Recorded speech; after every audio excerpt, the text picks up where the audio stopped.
Allez.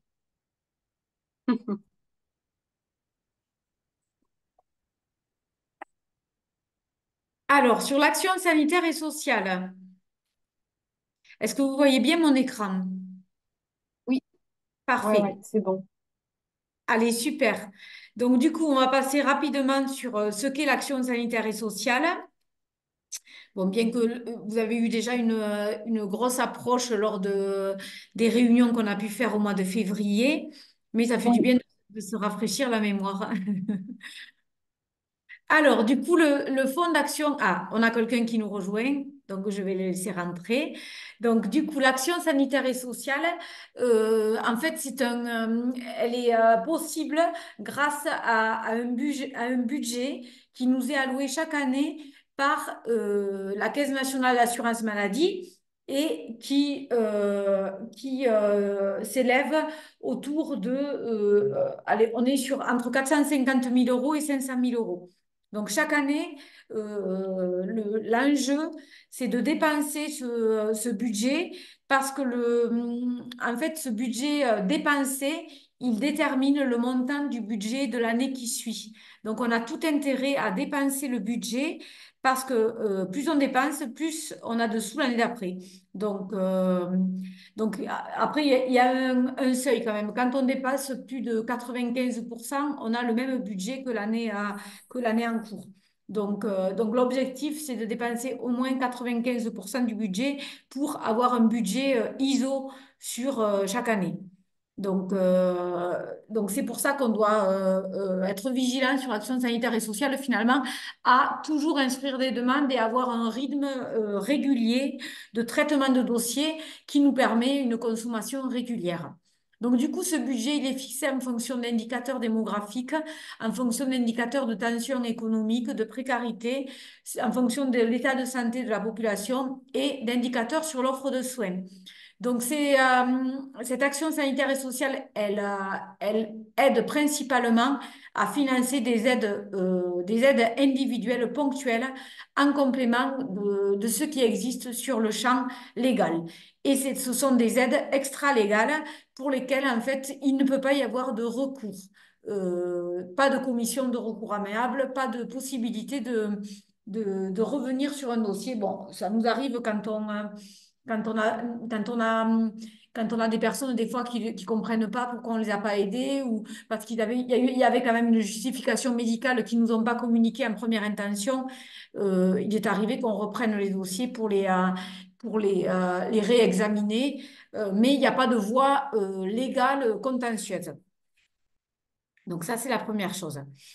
Alors, autre chose que je voulais vous dire, donc les orientations, elles changent chaque année. Elles sont votées par le Conseil national d'action sanitaire et sociale.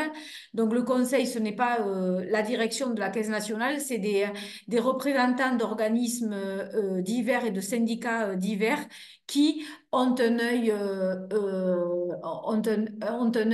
neutre et impartial et qui veille à la bonne et juste dépense de ce budget. Donc, ces orientations, cette année, enfin, les dernières années, elles tournent autour de l'accompagnement des publics les plus fragiles, bien sûr. Euh, une complémentarité sur la complémentaire santé solidaire pour que les gens ils puissent accéder à une mutuelle dans tous les cas, renforcer la désinsertion professionnelle suite à une maladie, l'organisation territoriale des soins et favoriser la mobilité pour pouvoir apporter une réponse en cas d'offre de soins insuffisante sur un territoire, poursuivre le retour et le maintien à domicile et attribuer des aides collectives quand la proposition d'association, elle s'inscrit dans les orientations nationales. Donc, accès au numérique, par exemple, des choses comme ça. Donc du coup, les aides financières, en fait, elles sont versées sur des dépenses de santé qui ne sont pas prises en charge, euh, et par rapport à un état de santé et par rapport à une situation financière fragile. Donc c'est pour ça qu'on a un barème de participation et un barème aussi qui fait que au-delà d'un certain seuil de ressources, on ne participe plus. Alors pour vous étayer au niveau local, donc notre seuil maximal de participation, c'est à peu près 840 euros. À 840 euros de ressources pour l'ensemble du foyer, on a, alors l'ensemble du foyer, on a un quotient familial, donc c'est pas pour l'ensemble du foyer, c'est ramené au quotient. On a à peu près entre 20 et 25% de participation sur le montant du reste à charge. Donc, sachant que, ça c'est important, depuis qu'on s'est vu, on a modifié le formulaire, vous l'aviez vu en avant-première, et on est sur le reste à vivre. Le reste à vivre, donc, il prend en compte les ressources du mois qui précède le dépôt de la demande. Donc, on est sur un mois, donc on est sur une situation vraiment qui colle avec la réalité de la vie de la personne ou de l'ensemble de son foyer. Et on prend en charge les dépenses de la vie quotidienne. Donc, exemple, j'ai une voiture et une assurance voiture. Si je la mensualise, ça me fait 30 euros par mois. Les 30 euros, ils sont comptabilisés dans mes dépenses. Donc, ça, c'est important aussi. Et c'est quelque chose du coup, qui est plus inclusif. Pour le coup, on l'a vu, on inclut davantage de personnes dans le quotient et du coup, les quotients sont un petit peu plus bas. Donc, on inclut un peu plus de monde et le montant de l'aide à des personnes qui avaient peu de ressources, finalement, il va être quand même un peu plus haut aussi. Donc, c'est très bien. Et dans tous les cas, le reste à vivre, parmi les orientations nationales de la Caisse nationale et du conseil d'administration de la Caisse nationale, ça fait partie des préconisations et sachant que certains organismes ne l'utilisent pas encore et qu'au niveau régional, la CEPAM des Hautes-Pyrénées, là, on va animer un atelier le 26 avril concernant ce reste à vivre, puisque nous, on l'a appliqué, ça faisait un petit moment qu'on était dessus, on a réussi à le mettre en œuvre. On a un formulaire qui a été construit sur la base d'un outil national pour les aides des travailleurs indépendants, qui est assez satisfaisant parce que assez large sur les dépenses à prendre en compte. Donc, du coup, c'est pour ça qu'on a été retenu au niveau de la région pour animer l'atelier. Parce voilà, on a bien penché sur le sujet, on est les bons élèves pour l'instant, mais bon, les autres caisses, ça va venir aussi. Alors, la commission, donc vous en dire deux mots. Donc, elle est composée de conseillers titulaires qui représentent l'ensemble des organisations syndicales, des associations, etc. Si le titulaire ne peut pas venir, il est remplacé par son suppléant. On a un règlement intérieur, donc il faut qu'on ait un quorum pour pouvoir tenir une commission. Donc, notre quorum à nous, c'est au moins 7 personnes. Donc, au moins 7 personnes avec un représentant de chaque organisation syndicale. Donc, ça, c'est important aussi. Un qui représente le patronat, un qui représente, voilà, bon, le patronat, c'est le MEDEF. Voilà, donc on fait en sorte qu'il y ait tout le monde. Donc, voilà, donc on se retrouve une fois par mois pour ces commissions et on présente les dossiers pour lesquels on n'a pas de délégation, puisqu'on a des délégations sur certains sujets. Donc, notamment, tout à l'heure, je vous parlais de la complémentaire santé solidaire. Pour les personnes qui dépassent de très peu le plafond de la complémentaire santé solidaire, qui aurait 10 euros, qui dépasserait de 10 euros, on les récupère et on leur propose une aide équivalente à la moitié de ce qu'elles auraient perçu sur la complémentaire santé solidaire. Ce qu'elles auraient perçu, c'est la CS, en fait. L'aide, c'est l'équivalent à la moitié de la cotisation sur la C2S participative, pour le coup, parce que c'est pas ce qu'elles auraient perçu, c'est l'aide, la contribution finalement divisée par deux. Donc, par exemple, quelqu'un qui dépasse de très peu le plafond, qui est retraité, qui devrait payer sa mutuelle 360 euros par an, la complémentaire santé solidaire 360 euros, lui, on va lui octroyer 180 euros d'aide financière s'il dépasse de 10 euros le plafond de la C2S, par exemple. Donc ça, c'est des dossiers pour lesquels on a délégation. Donc en moyenne, il y a à peu près les refus, on a délégation. Donc il y a sur une commission, on a délégation à peu près sur la moitié des dossiers. Mais sachant qu'il y a les refus dedans, qu'il y a les hors cadres commission. Alors, il y a les refus ressources, il y a les hors cadres de la commission, tout ce qui est dépassement d'honoraires, par exemple. Il y a donc les complémentaires santé solidaire, on a délégation. Les étudiants, on a délégation. Tout ce qui est soins palliatifs, maintien à domicile, on a délégation. Donc, euh, donc, en moyenne, à chaque commission, on instruit, euh, on instruit entre 100 et 170 dossiers et on en présente habituellement entre 50 et 70. Et en septembre, comme c'est une grosse commission et comme on n'a pas de commission en août, il nous est arrivé d'en présenter jusqu'à 140. Donc, euh, voilà, on essaye de ne pas traîner, parce que ça dure 2 heures de temps, 2 heures et demie. Donc c'est quand même un rythme assez dense. Et sachant que les conseillers, ils posent des questions sur les dossiers pour lesquels il y a des informations qu'ils jugent insuffisantes. Donc, à charge à la secrétaire de séance de bien préparer ces dossiers en amont parce que c'est pas simple de, voilà, de pouvoir répondre aussi aux conseillers. Donc ça, c'est important aussi. Donc, ça fait, en présentation, finalement, c'est que 2 heures, mais en préparation, il faut compter 4 bonnes heures quand même à reprendre le dossier et à s'assurer qu'ils sont bien calculés aussi. Donc, bien sûr, ça, je ne vous l'ai pas dit, mais la commission, elle est très sensible aux situations de vie fragiles, précaires, des moments difficiles, des situations autour des enfants. Voilà, donc ils sont très, très attentifs à des éléments qualitatifs qu'on pourrait leur apporter ou des éléments de contexte économique, de fragilité, etc. Donc, plus vous allez nous donner d'éléments dans ce sens, plus pour nous, c'est facile de défendre un dossier. Et ça, je l'ai toujours dit, mais c'est la réalité. Et la commission, elle suit énormément la secrétaire de séance. Donc, plus la secrétaire va avoir d'éléments à apporter, plus il y a des chances que le dossier il soit bien soutenu.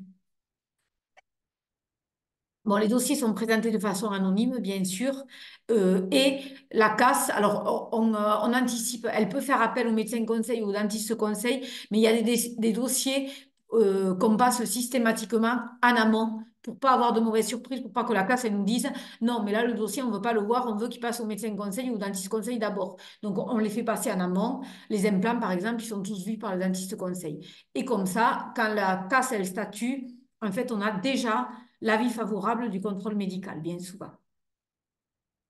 Donc, les aides individuelles, donc, elles permettent de faire face aux dépenses de santé non remboursées. Elles peuvent aider à financer une mutuelle. Elles compensent un déséquilibre budgétaire en cas d'une baisse de revenus liée à une maladie, une maternité, un accident de travail ou un décès. Elles garantissent le retour du maintien à domicile. Elles favorisent l'insertion professionnelle et le maintien dans l'emploi de personnes qui seraient en arrêt de travail. Et elles peuvent aussi faciliter le maintien et l'insertion à domicile des personnes en situation de handicap. Alors ça, c'est des dossiers qu'on ne voit pas forcément, mais en fait, on abonde le fonds de compensation du handicap pour que les personnes elles puissent avoir des aides financières. Donc, on l'abonde chaque année à hauteur de 27 000 euros et les 27 000 euros sont répartis sur des personnes, par exemple, qui auraient besoin d'un aménagement de véhicule pour se déplacer, d'un aménagement de salle de bain à cause d'un handicap. Donc c'est indirect, mais c'est quelque chose qu'on fait. Alors, on intervient. Bon, ça, je vais passer assez rapidement parce qu'on l'a vu la dernière fois, si vous étiez là. Donc, sur du ticket modérateur, donc de la part mutuelle, si la personne n'avait pas une mutuelle au moment des frais ou des soins d'hospitalisation ou des soins de ville, donc elle a une part mutuelle à régler importante, elle n'y arrive pas, on peut l'aider. De forfait journalier, s'il n'y a pas de mutuelle aussi. De frais d'hospitalisation hors dépassement d'honoraires. Alors, du coup, par rapport à ce qu'on s'est dit avant, il n'en reste pas trop, mais ça peut. Je réfléchissais. Je pensais notamment sur de l'oncologie, quand il y a besoin d'une chambre particulière, ça peut être pris en charge. Donc c'est pour ça que je l'ai laissé. Les frais d'optique, bon, à part ce qui relève du 100% santé, puisqu'on privilégie en priorité le 100% santé. Donc de l'appareillage auditif, à part du 100% santé, bien sûr, en priorité le 100% santé, mais il peut y avoir d'autres appareillages. Et notamment sur l'optique, ça peut être une loupe, un agrandisseur, des choses comme ça.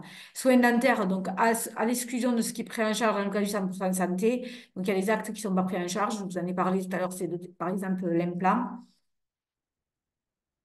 Donc des prothèses capillaires s'il y a du reste à charge, prothèses mammaires, tout ce qui est en rapport avec l'oncologie, tatouage, etc. Si c'est pas remboursé, ça peut rentrer chez nous.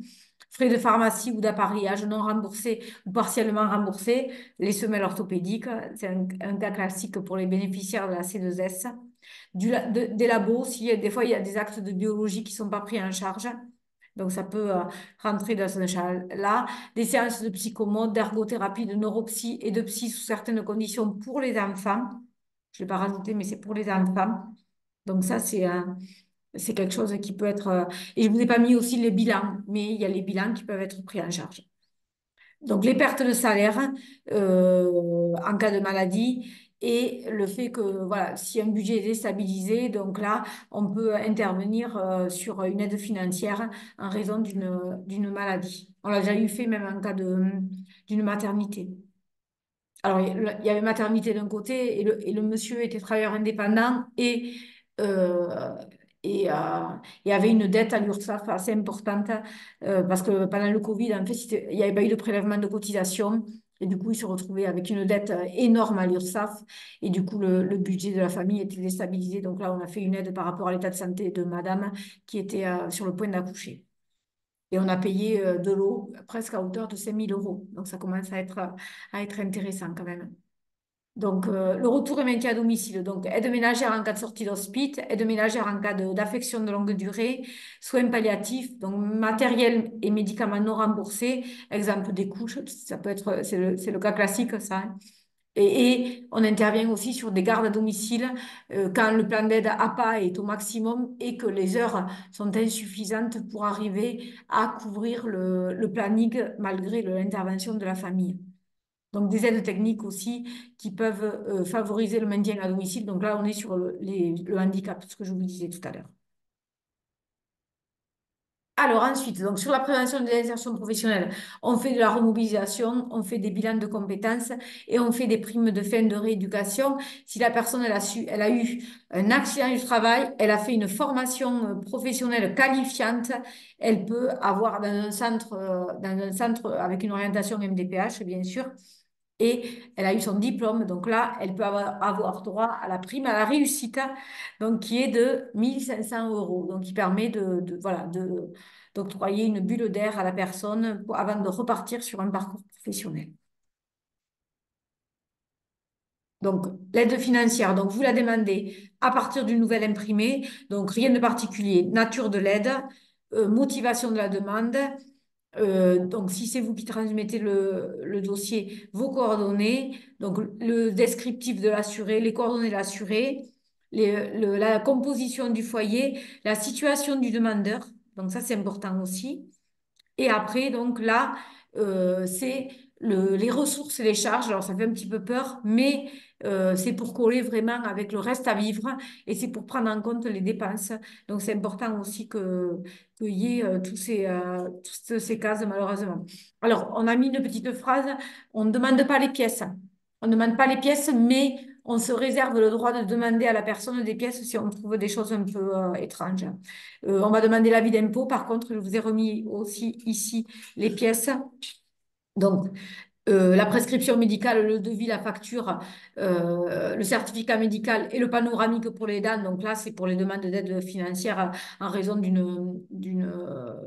sur un soin ou sur un état de santé.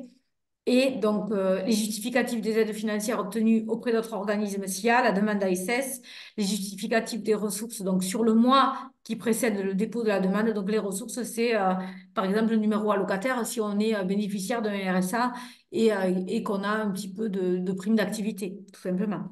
Donc, les BIC et les bénéfices s'il y en a, le chiffre d'affaires donc pour les travailleurs indépendants, donc la décision de surendettement s'il y a, le dernier avis d'impôt et la quittance de loyer. Donc, on ne demande pas plus de pièces qu'avant finalement, mais c'est du déclaratif, donc on prend plus de choses. Donc, c'est intéressant quand même pour les personnes, c'est plus intéressant.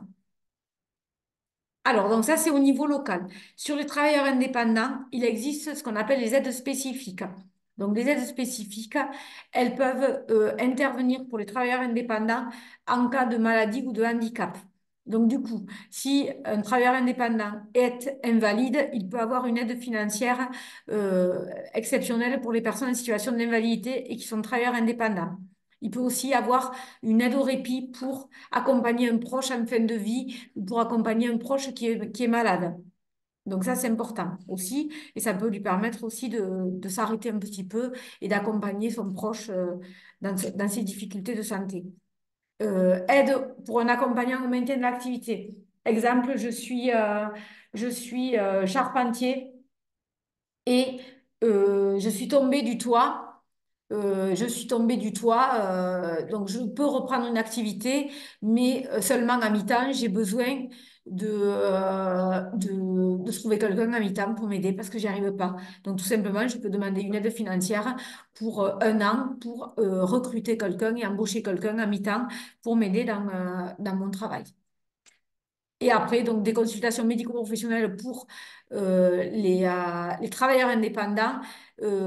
Alors, les consultations médico-professionnelles, c'est l'équivalent. Alors, c'est pas la médecine du travail, mais c'est l'équivalent de l'action de remobilisation, finalement, qui permet de faire le point, de savoir si la personne, elle est travailleur indépendante, elle va pouvoir continuer à exercer sa profession. Donc, c'est le moment de faire un bilan. C'est une consultation pour éviter que la personne, elle se retrouve sur le carreau et a l'impossibilité de réaliser son activité professionnelle.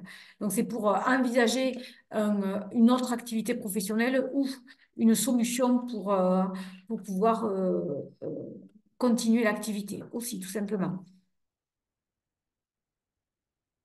Alors, donc du coup, euh, donc pour les travailleurs indépendants actifs, donc il existe d'autres aides, euh, donc mais qui sont versées par d'autres organismes.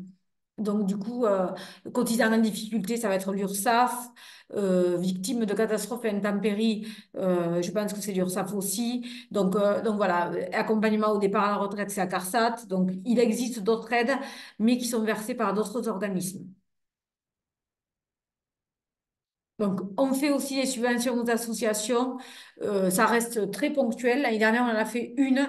C'est pour l'association NCMAD, donc qui accompagne les enfants qui ont eu une maladie sur du soutien scolaire. Et pendant leur maladie, en fait, pendant leur convalescence à la maison, il y a quelqu'un qui va leur faire l'école à la maison, en fait, qui va leur donner des cours, qui vient les aider à maintenir leur connaissance. Voilà. Alors, on a terminé. Est-ce que vous avez des questions?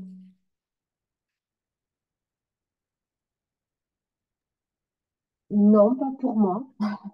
Bon, mais c'est parfait. Donc, je vous remercie et je vous souhaite un excellent week-end. Merci à vous aussi. Au Au revoir. revoir.